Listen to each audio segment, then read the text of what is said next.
하나님 아버지이십니다. 그래서 때를 따라 하나님께서 우리를 형통하게도 하시고, 때를 따라 하나님께서 우리를 조금 고통받게도 하시고, 때를 따라 우리를 훈련시키셔서 하나님의 더 큰 그릇으로 만들어내시기 위한 하나님의 섭리가 있단 말입니다. 하나님의 섭리를 따라 무조건 순종하는 사람, 그것이 겸손한 사람입니다.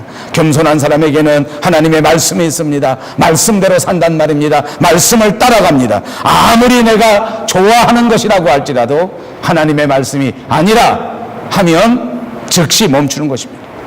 아무리 내가 너무 하고 싶지 않은 일이라고 할지라도 하나님의 말씀에 하라 하면 즉시 순종하고 말씀에 따라 열심히 최선을 다하여 순종하는 것입니다.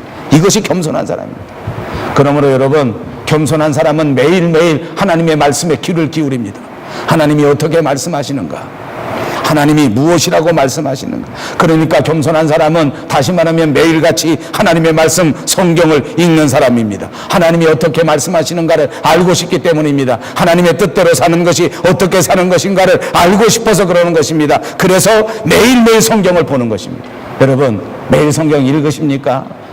매일 성경을 읽으시는 분은 겸손한 분입니다. 매일 읽으시기를 주님의 이름으로 축복합니다. 나는 매일 읽지도 않는데, 하루에도 궁금하지도 않은데, 한 번도 읽지 않아도 사는데 아무 지장이 없다. 그 사람은 다시 말하면 교만한 사람입니다. 나는 하나님 말씀 읽지 않으면 어떻게 살지 갈 바를 알지 못한다. 오늘도 하나님께서 내게 말씀하시는 거 한번 듣고 살아야 되겠다. 이렇게 생각하는 사람, 겸손한 사람이란 말입니다. 사랑하는 여러분, 또 있습니다. 겸손한 사람은 기도하는 사람입니다. 순간순간 하나님 앞에 기도합니다. 하나님, 저를 도와주십시오. 하나님, 제게 말씀을 주십시오. 하나님, 제게 지혜를 주십시오. 하나님께서 지혜를 주셔야 내가 올바로 선택할 수 있기 때문입니다. 하나님이 지혜를 주셔야 내가 올바로 판단할 수 있기 때문입니다. 하나님께 기도하지 않는 사람, 똑같이 교만한 사람입니다. 날마다 하나님 앞에 무릎 꿇고 내가 어떻게 하는 것이 하나님을 기쁘시게 하는 것인지, 내가 어떻게 하는 것이 하나님이 원하시는 것인지를 하나님 앞에 기도하면서 묻는 사람이 겸손한 사람이란 말입니다. 아무것도 기도하지 않고 그래도 사는데 아무 지장이 없다. 어떤 사람이라고요? 교만한 사람입니다. 물어봐도 대답을 안 합니다. 아버지.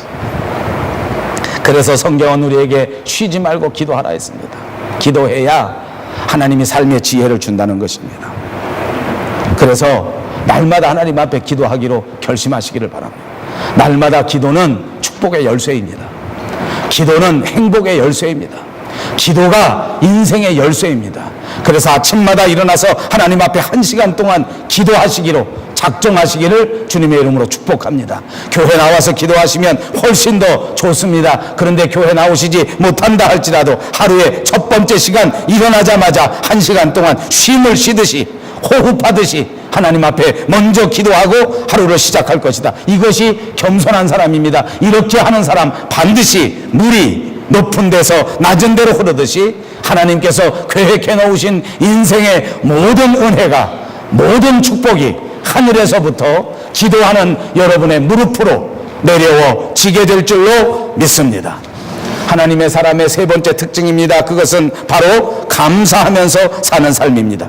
아비멜렉이 이제 자기의 장소로 돌아갔습니다. 아브라함은 그 다음에 그 자리에다가 에셀 나무를 심었습니다. 그리고 하나님의 이름을 불렀다고 성경이 기록하고 있습니다. 에셀 나무는 우리나라의 소나무와 비슷하게 생긴 나무이라고 합니다. 모래 위에서도 잘 자라고 염분이 많은 늪지대에서도 잘 자라고 특별히 수명이 아주 긴 소나무와 같은 나무입니다. 아브라함은 이 모든 것이 하나님의 은혜인 것이 너무너무 감사해서 그 은혜를 오래도록 마음에 간직하고 기념하기 위해서 기념 식수를 한 것입니다. 그리고 거기서 여호와의 이름을 불렀습니다. 이 말은 다시 말하면 하나님 앞에 예배를 드렸다는 것입니다. 공식적인 예배를 드렸다는 것입니다.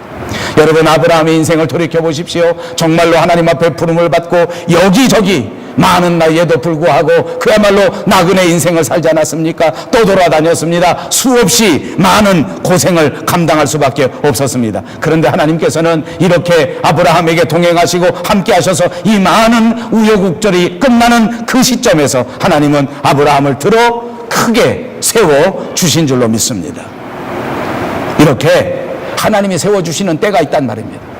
사랑하는 여러분, 여러분의 인생 가운데 하나님께서 반드시 하나님의 때를 정해놓았다는 사실을 기억하시기를 바랍니다. 이 하나님의 때가 얼마나 중요한 것인지 모릅니다. 이 때를 위하여서 여러분 이 세상 살아갈 동안 사람 앞에서 계속해서 겸손하고 사람 앞에서 계속해서 말씀 중심으로 살고 이 세상 살아갈 때 계속해서 감사하면서 오래오래 기억하면서 감사의 삶을 살아야 합니다. 왜냐하면 저와 여러분은 하나님께서 정하신 하나님의 때에 하나님께서 반드시 우뚝 세워놓을 믿음의 거장이요 영적 거장이요 축복의 거장이기 때문입니다.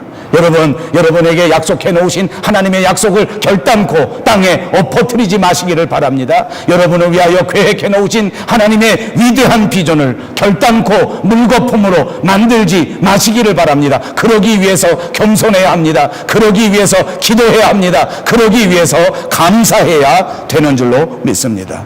아브라함은 맹세를 체결하면서 아비멜렉에게 7마리 암양 새끼를 주었습니다. 그리고 그것을 받으라고 합니다. 일종의 맹세 혜택을 이미 아비멜렉에게 맛보라고 그렇게 가르쳐 준 것입니다.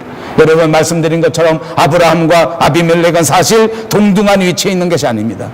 또 맹세를 해야 할 위치에 있지도 않습니다. 아브라함이 사실은 은혜를 주는 입장이요 아비멜렉은 오히려 은혜를 받는 입장에 놓이게 된 것입니다. 아브라함이 겸손하게 하나님의 뜻을 기다리면서 자기 자세를 낮추고 낮은 자리에서 이렇게 조약을 맺었지만 그러나 하나님께서 아브라함을 붙잡으셨기 때문에 결국 아브라함은 은혜의 근원이 되고 축복의 근원이 되고 물을 나누어주는 이런 높은 자리에 임하게 되고 아비멜렉은 높은 자리에 있는 것 같으나 아니요 하나님의 사람에게 은혜를 받고 하나님의 사람이 없으면 살 수 없는 그런 자가 되고 마는 것입니다. 그렇습니다. 이것이 믿음의 비밀입니다. 사랑하는 여러분, 이 믿음의 비밀을 마음속에 간직하시고 여러분 모두가 인정받을 수 있는 사람, 그리고 여러분 모두가 겸손한 사람, 그리고 여러분 모두가 오래도록 하나님의 은혜를 간직하고 감사할 수 있는 사람들이 되시기를 바랍니다. 기도하겠습니다.